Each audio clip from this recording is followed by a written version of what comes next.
How to fix Arc Raiders Nvidia Filters not working in 2026.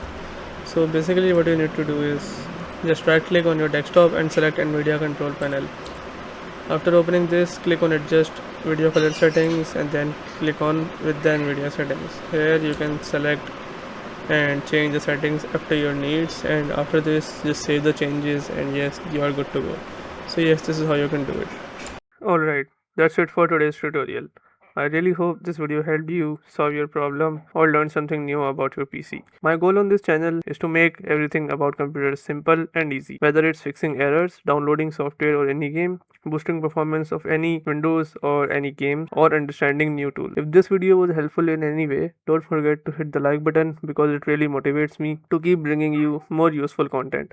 And if you're new here, make sure to subscribe and turn on the notification bell so you never miss any future tutorials, tips, and PC fixes. Also, if you're facing any issues or have any questions related to computers, Windows, software, or anything technical, drop them in the comments.